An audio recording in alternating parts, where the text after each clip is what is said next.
एक जंगल में एक चुड़ैल रहती थी और जो भी जंगल से आता था उसे चुड़ैल मार कर खा जाती थी।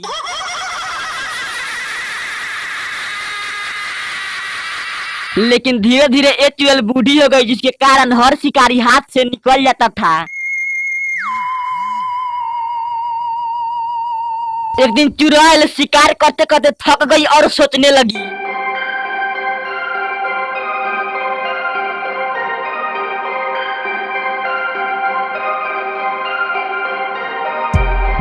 कुछ देर सोचने के बाद फिर चुड़ैल बोलती है,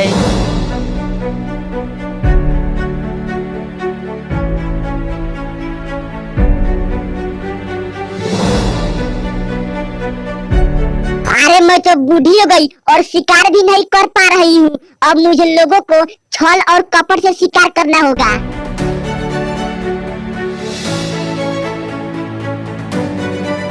इतना कहने के बाद फिर चुड़ैल दूसरी जंगल में चल देती है।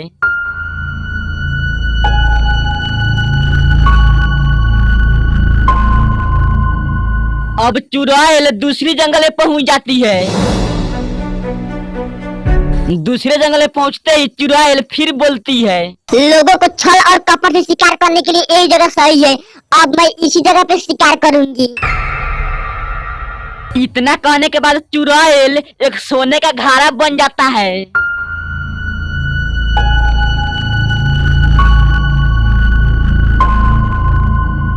फिर कुछ देर बाद यहाँ एक व्यक्ति भी आता है।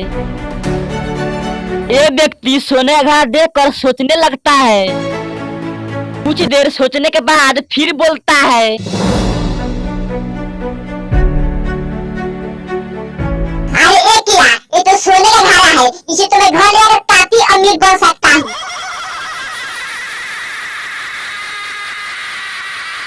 चुड़ैल अपने रूप में आ जाती है और इस व्यक्ति को मारकर गर्दन ही खा जाता है।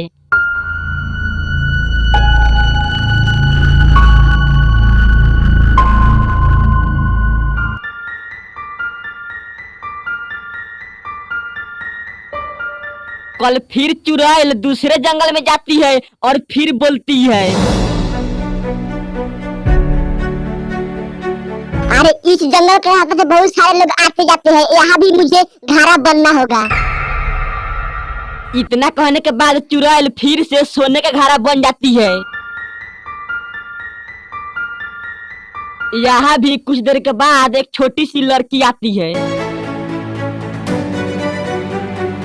ये लड़की सोने का घड़ा देखकर सोचने लगती है और फिर बोलती है, अरे ये तो सोने का घड़ा है। इसे तो मैं घर ले जाकर अपनी गरीबी दूर कर सकती हूँ।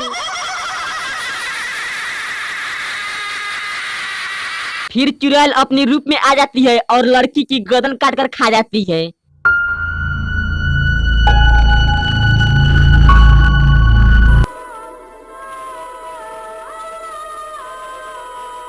फिर कल चुड़ैल दूसरे जंगल में जा रही होती है कि तांत्रिक अपने मर्द से देख लेता है।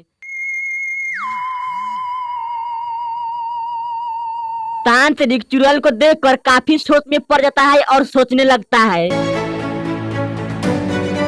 तांत्रिक कुछ देर सोचने के बाद चुड़ैल का सब चाल समझ जाता है।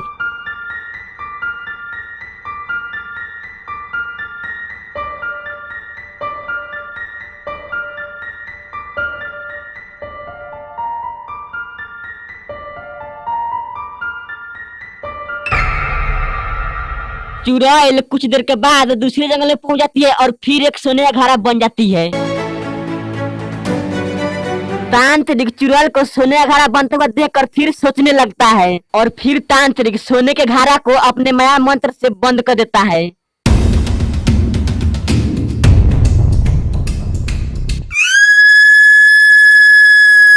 जिसके कारण चुड़ैल चिल्लाने लगती है पर तांत्रिक नहीं मानता है। तांत्रिक उसे हमेशा हमेशा के लिए कैद कर लेता है।